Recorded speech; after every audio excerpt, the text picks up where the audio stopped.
you have income producing and you have mismanaged, and then you will also have $100,000. Well, you can do new construction. Well, it'll help you to buy something that you can do new construction. $100,000 will help you to get all the preliminary work done and probably buy a piece of property in a tertiary market,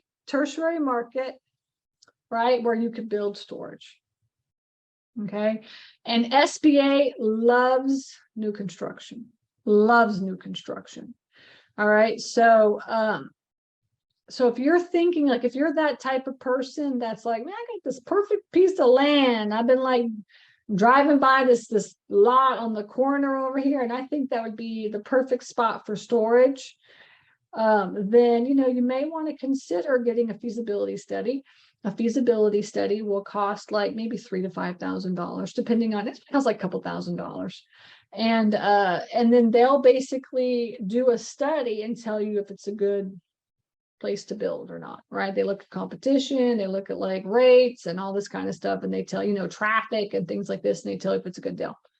So if you have $100,000 and you're like, kind of like thinking in the back of your mind, well, maybe I could just build, I'm going to tell you, building is an amazing way to make money and to leverage money too as well, right? You will make the most amount of money by building. But the only thing is that you have to just have a very strong stomach, right? Because it just takes a long time. It's a lot of work. And really the hardest part about building is really the preliminary work, right?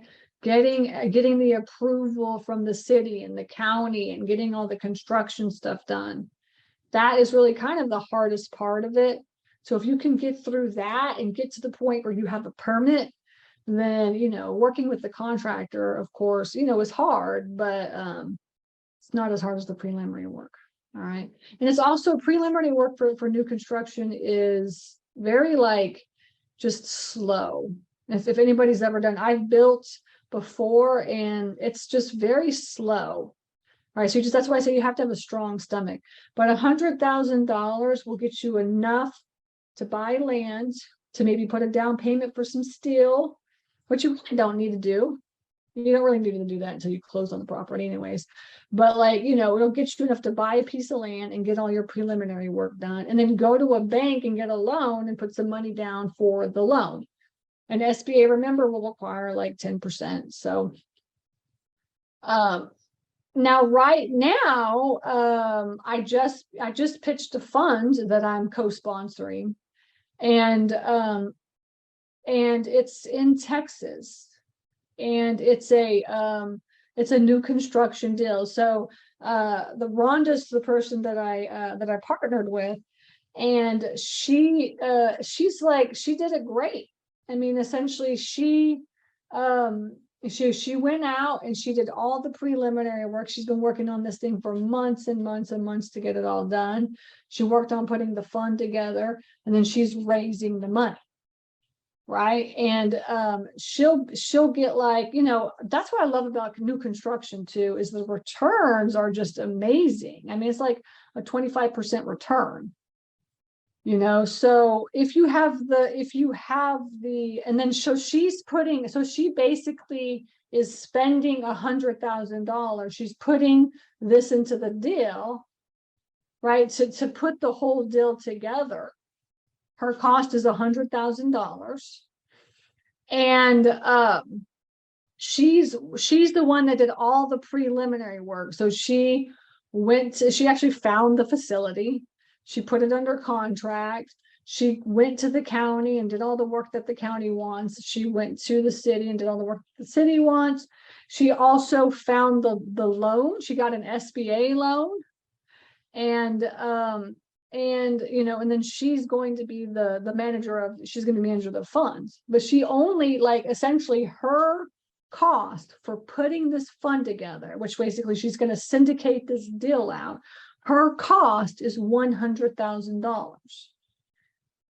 And so for $100,000, if you are a savvy investor, or you understand the concept of putting funds together or syndicating, or you want to learn about this, she essentially is spending $100,000 on putting this whole deal together. And she put the earnest money down, and she did the PPM, and she went through that whole process and stuff. So essentially her fee is her cost to doing this is $100,000. She's managing the project. She's managing everybody is what she says. She's the asset manager. She's the manager.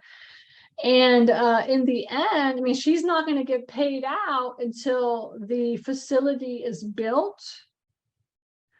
And she's not going to get paid until it's leased up, right? But then in the back end, she's going to make a lot of money. It's going to take it'll take 5 years for her to make that money, but she'll make a lot of money. And so for her, spending $100,000 now in order to make hundreds and hundreds of thousands of dollars in 5 years is worth it, right? And also, I think this is great too. I really love this concept. So I'm okay with not making any money until like the very end, the last year, the fourth and the fifth year of the fund. And so if that's the type of thing that appeals to you, she's doing a $6 million fund, and it only cost her $100,000 to really kind of manage the whole process, get everything to the point where she has the permits. So she does essentially what's called entitlements. That's like an entitlement is what it is. Preliminary work is called entitlement. So you're getting it from nothing to something, right?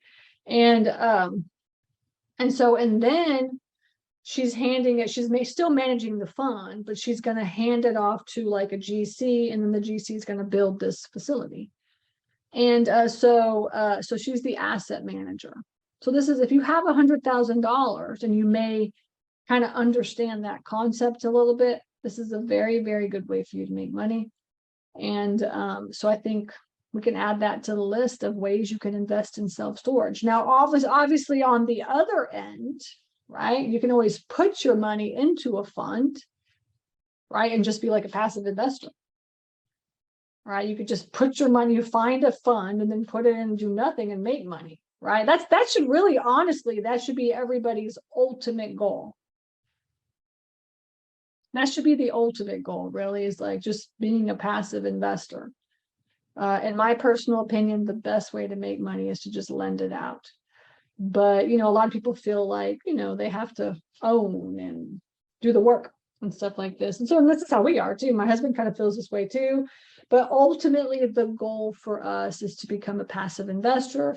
And that's why we focus on funds and do that.